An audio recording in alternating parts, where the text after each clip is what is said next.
Hello guys, வணக்கம் and welcome.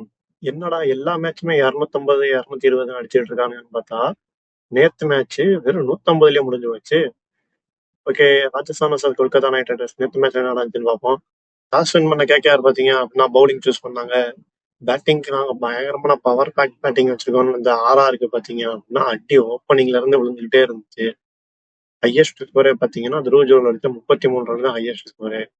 அதுக்கப்புறம் SSC ஜெய்சலோ 29, Ryan பராக் ஒரு 25. ரியான் பராக் நல்லா கேமியா ஆடி கொடுத்தாரு. அதோட முடிஞ்சு போச்சுங்க. பெருசா பேட்டிங்கே இல்ல. பவுலிங்ல பாத்தீங்கன்னா வைபவ் அரோரா 2 விக்கெட், ஹர்ஷித் ராணா 2 விக்கெட், மொயின் அலி திடீர்னு இந்த மேட்ச் மொயின் அலி இறக்கி விட்டு அவரை வச்சு ஒரு 2 விக்கெட் சொல்லி பயங்கரமா எடுத்துட்டாங்க. அந்த டார்கெட்னு பாத்தீங்க அப்படின்னா 151 தான் கொடுத்துருந்தாங்க. அதுல 9 விக்கெட் போயிருச்சு. அந்த பேட்டிங் வந்த கொல்கட்டா நைட் ரைடர்ஸ் பாத்தீங்கன்னா ஓப்பனிங்ல இருந்து அடி வெளுக்க ஆரம்பிச்சாங்க. அதுல பாத்தீங்கன்னா குவிண்டன் டிகாக் போன மேட்ச் 4 ரன்ல அவுட் ஆன குவிண்டன் டிகாக் பாத்தீங்கன்னா இந்த மேட்ச் ஆர்ஆரை போட்டு வறுத்து எடுத்துட்டான். 97 not out, century miss. Century அடிச்சிருக்க வேண்டியது ஆர்ச்சர் 2 வைட போட்டு செஞ்சுரியை மிஸ் பண்ண வச்சுட்டான். அன்கிஷ் ராகவன்ஷி ஒரு 22, அஜிங்கியா ரஹானே ஒரு 18 ரன் சொல்லி கேமியா ஆடி கொடுத்தாங்க. வெல்டன் பேட்டிங் அப்படின்னு பாத்தீங்கன்னா பிடிகே தான். குவிண்டன் டிகாக் மட்டும் நேற்று வேற ஒரு பிச்சில் ஆடினார்னு நினைக்கிறேன். அடி நொறுக்கி எடுத்துட்டாரு. அண்ட் ஆர்ஆரோட பவுலரும் பாத்தீங்கன்னா எல்லாருமே வீக் தான், யாருமே விக்கெட் எடுக்கல. பின்ல விக்கெட் எடுப்பாங்கன்னு பார்த்தா ஹசரங்காவுக்கு மட்டும்தான் ஒரு விக்கெட் விழுந்துச்சே தவிர வேற பெருசா யாருக்கும் விக்கெட் விழுகல.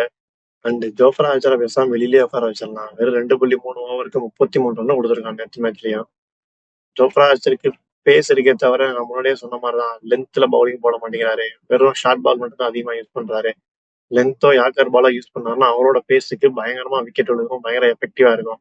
அவரோட இன்ஜுரி கன்சர்னால வெறும் ஷார்ட் பால் மட்டும் தான் அடிக்கிறாரே தவிர அந்த லென்த் அண்ட் யாக்கர் பால்ஸ் நல்லா நெயில் பண்ண மாட்டேங்கிறாரு.